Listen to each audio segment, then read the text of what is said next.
Welcome to B Tech abroad. যে বিষয়টা নিয়ে কথা বলবো সেটা হচ্ছে মালয়েশিয়ার ট্যুরিস্ট ভিসা নিয়ে কথা বলবো। মালয়েশিয়ার ট্যুরিস্ট ভিসায় আমরা দুইটা পয়েন্ট নিয়ে কথা বলবো, সেটা হচ্ছে সাদা পাসপোর্টে আপনি কিভাবে ভিসা করতে পারেন সেটা নিয়ে কথা বলবো, এছাড়াও নেসেসারি রিকোয়ারমেন্ট কি লাগবে, প্লাস হচ্ছে মালয়েশিয়াতে যদি যারা যাচ্ছেন তারা কি প্রিপারেশন নিয়ে যাবেন। বিশেষ করে ইমিগ্রেশন থেকে অনেক বাংলাদেশিদের কিন্তু মালয়েশিয়াতে ব্যাক করে দেয়, সেটা কেন করে এটা নিয়ে মূলত আজকের এই ভিডিও।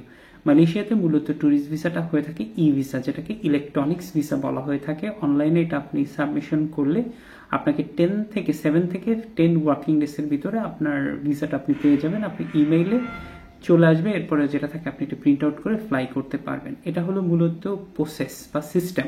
সাদা পাসপোর্টে আপনি কিভাবে ভিসা করবেন, ভিসা করার জন্য যেটা থাকে আপনার যখন সাদা পাসপোর্ট থাকবে, সে আপনি মালয়েশিয়া ট্রাভেল করতে চাচ্ছেন, যদি আপনার লাইক ইন্ডিয়া বা হচ্ছে আপনার একেবারে ব্ল্যাঙ্ক পাসপোর্ট, সেক্ষেত্রে যেটা রয়েছে আপনি ভিসার জন্য অ্যাপ্লাই করলে ভিসা পেয়ে যাবেন। গুরুত্বপূর্ণ কিছু কারণ রয়েছে আপনি কিভাবে ভিসা পাবেন সাদা পাসপোর্টে, সেটা নিয়ে কথা বলছি। এখানে যেটা রয়েছে প্রথমে আসেন হচ্ছে নেসেসারি রিকোয়ারমেন্ট কি লাগবে। এই নেসেসারি রিকোয়ারমেন্টের ভিতরেই হচ্ছে আপনি প্রুভ করতে পারবেন সাদা পাসপোর্টে আপনি কিভাবে ভিসা নেবেন।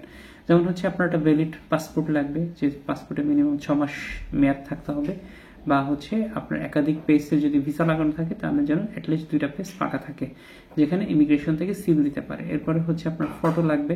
ফটো হচ্ছে 1 কপি ফটো লাগে। ফটোটা হচ্ছে যেটা থাকে সেটা হচ্ছে আপনার যে ছবিটা আপনি স্টুডিও থেকে তুলেছেন, সেই ছবিটা যদি আপনার সফট কপিটা আপনি ইমেলে নিয়ে যাবেন। এরপরে হচ্ছে ওইটা দিয়ে হচ্ছে আপনি জাস্ট হচ্ছে যখন আপনি ডকুমেন্টস আপলোড করবেন, ওই কপিটা আপলোড করলে সবচেয়ে ভালো হয়। তাহলে হচ্ছে আপনার ছবিটা ফাটার বা অন্য কোনো কারণ থাকে না, তাহলে ইজিলি আপনি এটা দিয়ে ভিসা নিয়ে নিতে পারবেন। বা হচ্ছে আপনার এই ছবিটাকে আপনি খুব সুন্দর করে হচ্ছে আপনি এখানে হচ্ছে যেটা থাকে সেখান থেকে হচ্ছে আপনি এটাকে আপলোড করতে পারবেন যদি আপনার যেটা সফট কপিটা থাকে। Visa application form fill up করতে হবে। এখানে যেটা থাকে প্রথমে এখানে একটা অ্যাকাউন্ট ক্রিয়েট করতে হয়, যেই ওয়েবসাইটের লিঙ্কটা আমি ভিডিও ডেসক্রিপশন বক্সে দিয়ে দিব। নেক্সট আর একটা ভিডিও দিব যে কিভাবে আপনি অ্যাকাউন্ট করবেন বা অ্যাপ্লিকেশন ফর্ম ফিল আপ করবেন, কিভাবে ডকুমেন্টসগুলো আপলোড করতে হয় সেটা নিয়ে বিস্তারিত তথ্য দেব। প্লাস হচ্ছে আপনি কিভাবে পেমেন্ট দিবেন সেটা নিয়েও ডিটেলে দিব নেক্সট অন্য কোনো ভিডিওতে।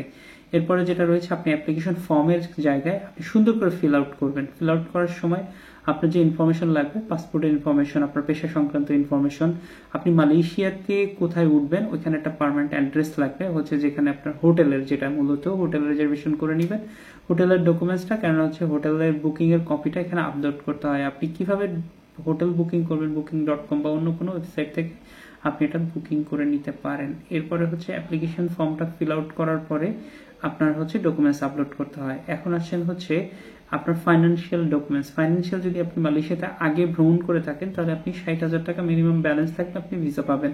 যদি আপনার একেবারে নিউ পাসপোর্ট হয়ে থাকে বা নতুন পাসপোর্ট, ব্ল্যাঙ্ক পাসপোর্ট, আপনার অন্য কোথাও দেশে ট্রাভেল নাই, সেক্ষেত্রে হচ্ছে আপনার ব্যাংকে ভালো পরিমাণে অ্যামাউন্ট দেখাতে হবে। যেমন সাধারণত 3 থেকে 4 লক্ষ টাকা আপনি ব্যাংকে দেখাবেন, একাধিক লেনদেন হয়েছে এরকম কোনো অ্যাকাউন্ট দেখাবেন।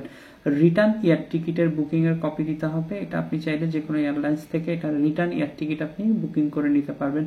হোটেল রিজার্ভেশন করতে হবে, আপনি যে কোনো ওয়েবসাইট থেকে যেমন booking.com বা অন্য কোনো সাইট থেকে আপনি হোটেল বুকিং করে নিতে পারেন। ইনভাইটেশন লেটার, যদি আপনার এটা বিজনেস কোনো পারপাস থাকে বা অন্য কোনো পারপাস থাকে তাহলে হচ্ছে আপনি ইনভাইটেশন নিতে পারেন।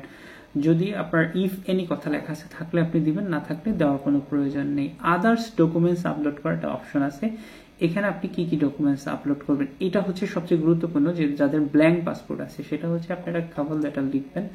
কাভার লেটারে এনাফ ইনফরমেশন দিবেন, হচ্ছে আপনি কেন মালয়েশিয়াতে ভ্রমণ করতে চাচ্ছেন, কোথায় কোথায় ভ্রমণ করবেন, আপনার আসলে যেটা রয়েছে আপনার মানে পুরো প্ল্যানটা আপনি এখানে ডিটেলে আপনার এই কাভার লেটারে লিখবেন। যে আপনি কেন, আপনার পেশা সংক্রান্ত একটা ধারণা দিবেন, আপনার ফাইন্যান্সিয়াল স্ট্রেংথ সম্পর্কে আপনি একটা ধারণা দিবেন, যে আপনি কেন মালয়েশিয়াতে ভ্রমণ করতে চাচ্ছেন সে বিষয়টাকে ক্লিয়ারলি আপনি ডিটেলসে লিখবেন।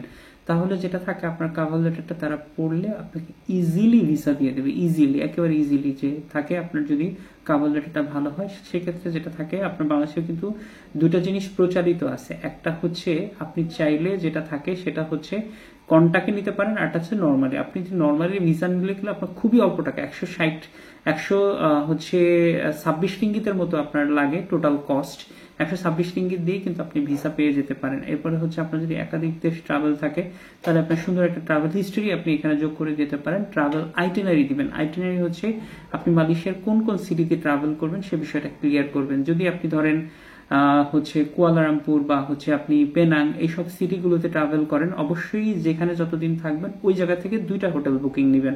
একটা হচ্ছে কুয়ালালামপুরে যদি আপনি 7 দিন থাকেন, কুয়ালালামপুর 7 দিন, আপনি এরপরে যদি পেনাংয়ে 2 দিন থাকেন তাহলে পেনাং থেকে 2 দিন, লাইক এভাবে আপনি আপনার ট্যুর প্ল্যানটা আপনি সাজাবেন। এইখানে ডকুমেন্টসগুলো আপলোড করে দিবেন। ভিসা প্রসেসিং হতে সাধারণত 7 থেকে 10 ওয়ার্কিং ডেজের মতো সময় লাগে। আর হচ্ছে আপনার ভিসা ফি আসবে 160 রিঙ্গিত, বাংলাদেশি টাকা, খুবই অল্প টাকা। আর সাধারণত যেটা থাকে আপনি ট্রাভেল এজেন্সি দিয়ে প্রসেস করলে তারা সম্পূর্ণ প্রসেসটা কমপ্লিট করে দিবে, তারা 5,000 টাকার কাছাকাছি চার্জ করে। যদি মালয়েশিয়ার ভিসা আমাদের মাধ্যমে কেউ করতে চান করতে পারেন, আমরা আপনাকে সর্বোচ্চ সাপোর্ট দিতে পারবো। এরপরে যেটা থাকে আপনার পেশা সংক্রান্ত কিছু ডকুমেন্টস আপনি সাথে আপলোড করে দিতে পারেন, যেমন হচ্ছে আপনার যদি ট্রেড লাইসেন্স থাকে ট্রেড লাইসেন্সের কপি আপনি যুক্ত করতে পারেন।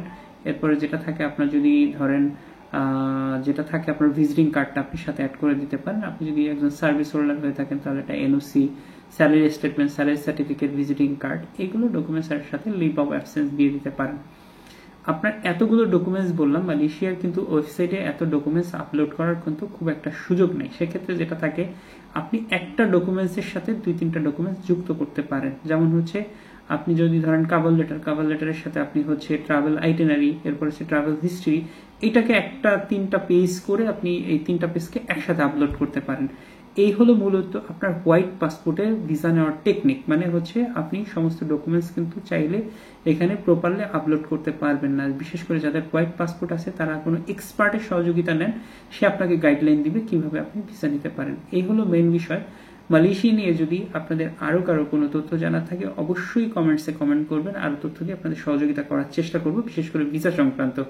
এখন একটা গুরুত্বপূর্ণ টিপস দিব, সেটা হচ্ছে যারা মালয়েশিয়াতে যাবেন, ভিসা পেয়ে গেছেন, ইমিগ্রেশনে আপনাকে কি কি প্রশ্ন করতে পারে। সাধারণত খুবই কঠিন কোনো প্রশ্ন করবে না, আপনি আনসার ঠিকঠাক মতো দিতে পারছেন কিনা সেটা দেখবে, আর হচ্ছে আপনি ডলার সাথে কত নিচ্ছেন সেটা দেখবে।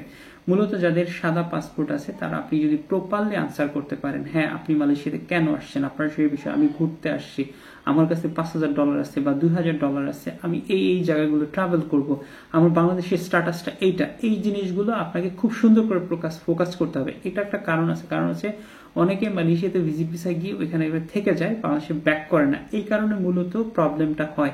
সেই জিনিসটা আপনাকে খুব ভালো করে স্ট্রংলি প্রেজেন্ট করতে হবে যে আপনি বাংলাদেশে খুব ভালো অবস্থানে আছেন, অবশ্যই আপনি ওইখান থেকে চলে যাবেন না, আপনি বাংলাদেশে যেটা রয়েছে সেটা আপনি অবশ্যই আপনার ট্রাভেল শেষ হয়ে গেলে বাংলাদেশে ব্যাক করবেন। এই বিষয়টা যদি আপনি ক্লিয়ার করতে পারেন, আপনাকে পৃথিবীর কোনো ইমিগ্রেশন নেই যে আপনাকে আটকাবে। তো এই বিষয়টা সম্পর্কে আপনি একটা ভালো ধারণা নিয়ে নেবেন। আর হোটেল বুকিংটা অবশ্যই কনফার্ম বুকিং করে নেবেন যখন আপনি ফ্লাই করবেন, অল্প কিছু পেমেন্ট দিয়ে হলেও, অথবা এটা যেটা থাকে আনপেইডেবলও কিন্তু অনেক কনফার্মেশন বুকিং পাওয়া যায়, সেটা আপনি করে নিতে পারেন। এই হলো মেইন বিষয়। মালয়েশিয়া নিয়ে যদি ডিটেলসে আরো কারো কোনো তথ্য জানার থাকে অবশ্যই যোগাযোগ করতে পারেন, আমরা আপনাদের আরো তথ্য দিয়ে সহযোগিতা করার চেষ্টা করব। সবাই ভালো থাকবেন, সুস্থ থাকবেন, আল্লাহ।